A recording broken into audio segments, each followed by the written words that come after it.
Pesisir barat Provinsi Banten yang terkenal sebagai surga wisata mendadak menjadi lokasi bencana. Banjir bandang dan tanah longsor yang melanda Pandeglang dan Serang akhir bulan lalu merupakan lonceng tada bahaya yang mengingatkan kita dampak kerusakan lingkungan akibat ulah manusia. Duka dan nestapa menjadi keniscayaan saat manusia lupa menjaga lingkungan di sekitarnya. Banjir, tanah longsor adalah konsekuensi bila hutan digunduli atau beralih fungsi. Dalam episode 1000 meter minggu ini, kami mengajak Anda menelusuri penyebab terjadinya bencana banjir bandang di Kabupaten Pandeglang dan Serang. Dengan penginderaan udara dapat terpantau titik-titik degradasi pada hutan yang sepintas terlihat lestari. Pembalakan serta alih fungsi lahan disebut-sebut sebagai penyebab utama kerusakan hutan. Di tengah berbagai persoalan lingkungan, Banten juga menyimpan potret sukses kegiatan pelestarian. Dengan melibatkan seluruh pemangku kepentingan, Forum Daerah Aliran Sungai Cidanau menunjukkan konservasi tidak harus berbenturan dengan kebutuhan ekonomi.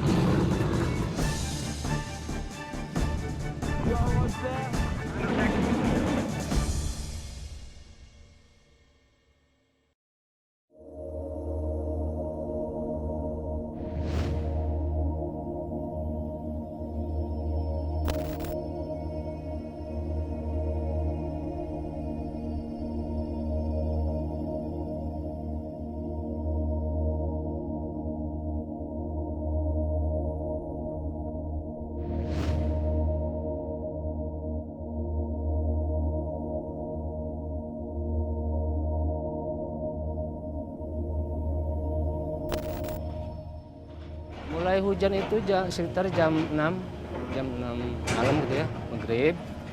Jam 9 deras, air masuk ke itu ya, kan ada tanggul di depan tuh. Jadi mapak tanggul, jam 11 baru mulai masuk air ke sini, ke rumah-rumah. Kejadiannya itu yang paling gede itu ya, yang ngancurin semua ini jam 1 sampai jam 3 subuh. Ya, pokoknya ngelihatnya serem aja pokoknya lah. Kayu-kayu gede-gede kan, suara batu gemuruh, tabrak-tabrakan, bedu-bedu kayak bom gitu, rame. Pokoknya rame lah, ngeri ininya suaranya.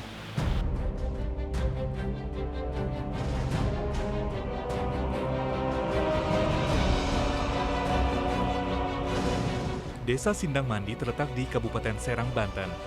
Sungai Cipaseh membelah desa ini dan menjadi sumber air bersih serta irigasi untuk sawah warga.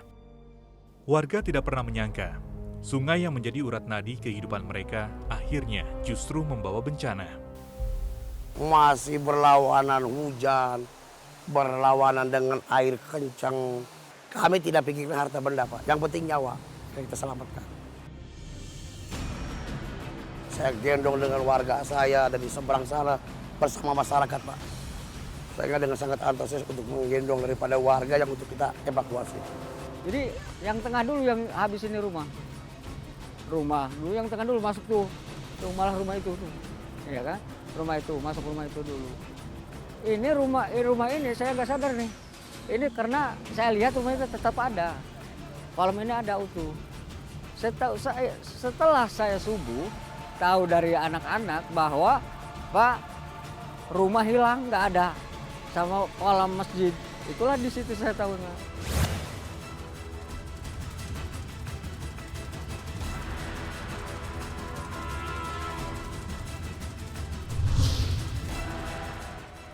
Fenomena banjir bandang yang terjadi di Kabupaten Pandeglang maupun Kabupaten Serang ini berdasarkan catatan sejarah dan pengakuan para masyarakat sekitar baru pertama kali ini.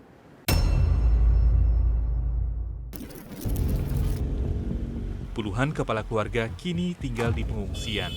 Kebutuhan mereka ditopang oleh bantuan para dermawan setelah sawah dan ladang hancur tertimbun tanah dan bebatuan. Nyaris tidak ada harta tersisa. Tak nyaman pula hidup di penampungan warga. Namun mereka bersyukur tidak kehilangan nyawa. Selain membawa duka, bencana juga menyisakan trauma bagi warga. Saya takut kalau lihat air gede-gede itu sakit bulu gitu batuk tuh. Deg-degan. Itu saya lari. Ketika Hampir 5 menit lagi saya ketimpa ini nih. Air gede ini beruntuh. Sayangnya bencana belum sepenuhnya berlalu. Badan Nasional Penanggulangan Bencana memperkirakan bencana susulan masih dapat terjadi. Berdasarkan pemetaan yang kami lakukan dengan drone, menunjukkan bahwa material longsoran di bagian perbukitan masih cukup banyak. Artinya apa? Potensi longsoran berikutnya berpotensi tinggi terjadi ketika terjadi curah hujan yang cukup lebat. Karena material tadi pasti akan membendung alur-alur sungai yang ada, yang kemudian akan timbul semacam bendung-bendung kecil yang kalau itu jebol maka akan secara beruntun dan menimbulkan atau menyebabkan banjir bandang di bagian wilayah hilirnya.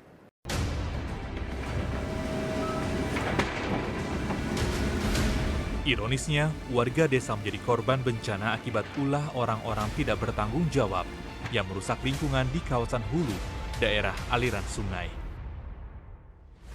Tim BNPB telah melakukan pemotretan udara dengan menggunakan drone. Kita ketahui bahwa memang illegal logging masih marak terjadi di hutan, di kawasan-kawasan pegunungan maupun perbukitan yang ada di Banten. Dan tentu saja illegal logging tadi sangat berpengaruh terhadap meningkatnya kerentanan lingkungan di wilayah tersebut.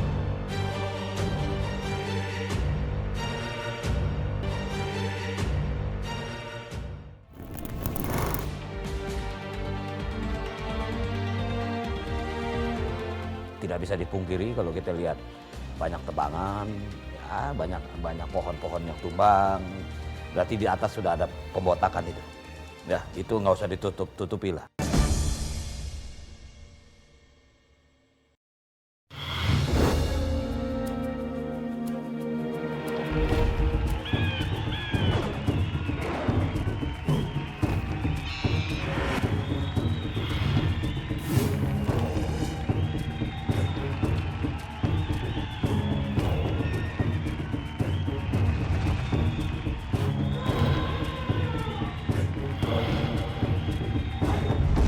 Shot the goal. Speed Action Sport. Ini kisah kulitku dulu, jerawatku datang melulu, hampiri pipi kanan dan kiri. Tapi sekarang jerawat takut keles. Minum Darsih wajahku halus, minum Darsih jerawat jadi minggir, berkat Darsih jadi unyu lagi. Makin unyu, bye-bye jerawat. Hai Ma, cuci buah dan sayur pakai Mama Lime. Karena sebelum ke tangan kita terkena pestisida, debu dan polusi. Cuci dengan air tidak cukup. Dengan Mama Lime Antibacteria, buah sayur bersih higienis. Mama Lime Antibacteria, 100% pilihan Mama bunuh bakteri. Lime.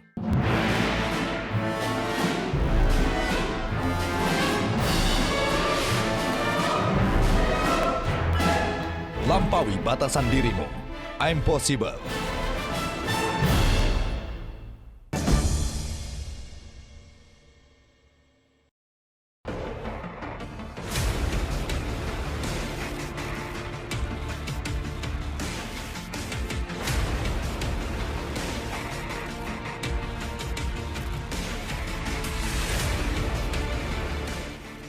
Penggundulan hutan di kawasan ini marak terjadi.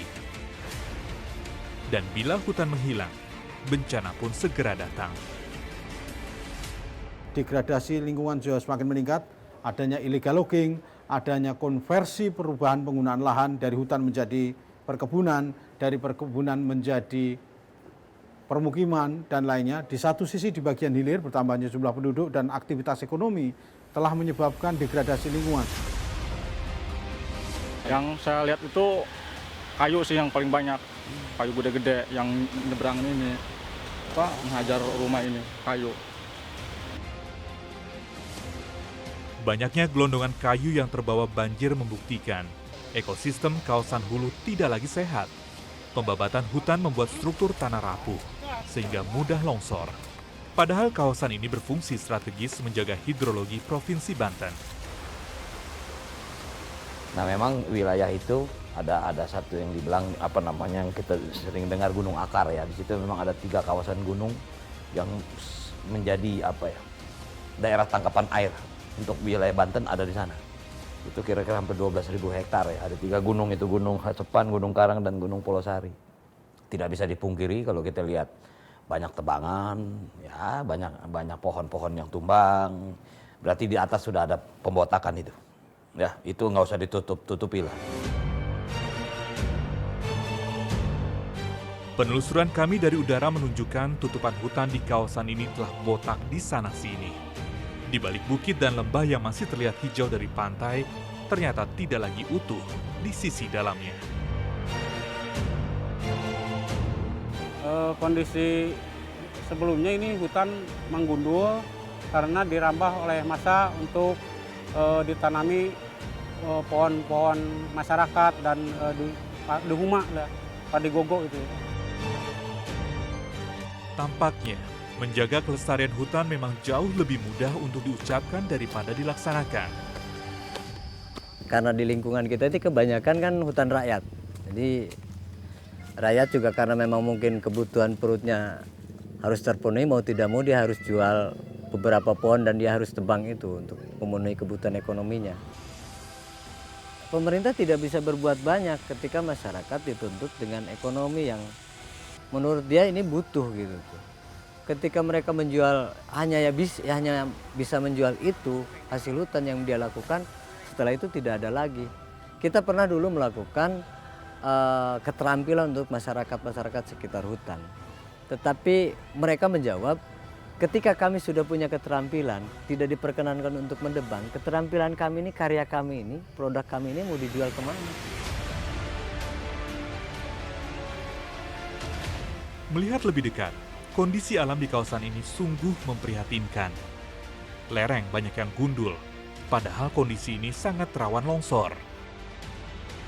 Seperti pepatah mengatakan, karena setitik nila, rusak susu sebelanga. Di sini pun, akibat ulah segelintir warga, orang banyak terkena bencana. Tapi dengan kenakalan itu mereka bisa lihat bahwa kampungnya juga kena. Masyarakatnya terganggu, ya banyak sekolah yang jembatan rubuh. Pertanyaan kita apa, mau begini terus? Yuk kita benahi, yuk kita cari solusi apa? Apakah memang kayu dari penebangan hutan itu menjadi faktor ekonomi yang utama? Saya pikir tidak. Kembali lagi saya nyatakan, Banten punya hutan, tapi potensi hutan Banten tidak seperti di pulau-pulau yang lain, di Sumatera maupun di Kalimantan. Banten ini hutannya hutan, bukan termasuk hutan yang rimba besar ya. Karena kita ini ada masyarakat desa hutan. Jadi masyarakat yang ada di hutan, yang boleh memanfaatkan hutan dalam fungsinya, tapi dia tidak boleh menebang hutan.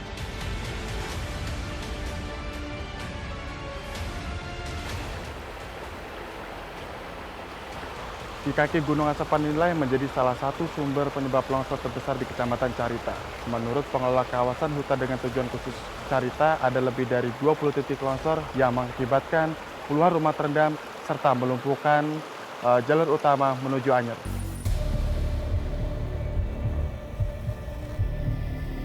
Namun pegiat lingkungan hidup di Banten menilai, kebijakan pemerintah ikut andil dalam terjadinya kerusakan lingkungan.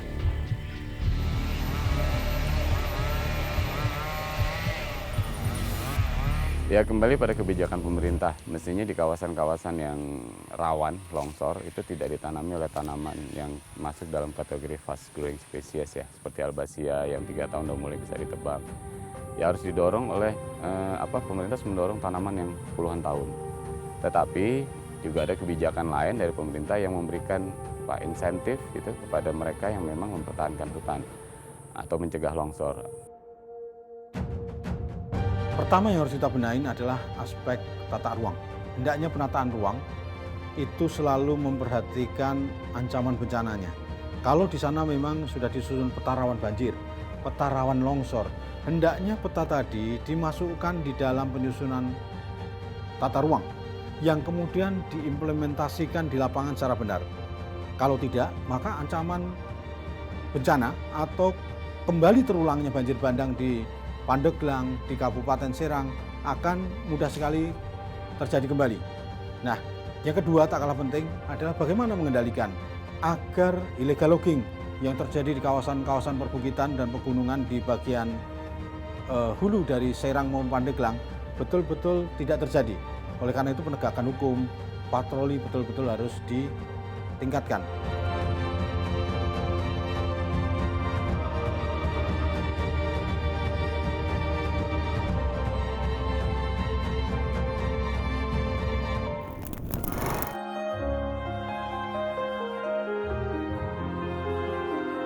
Kami butuh waktu setahun gitu loh untuk meyakinkan masyarakat bahwa sebenarnya mereka punya jasa besar gitu loh terhadap penyediaan air yang dimanfaatkan oleh Kota Cilegon dan sekitarnya.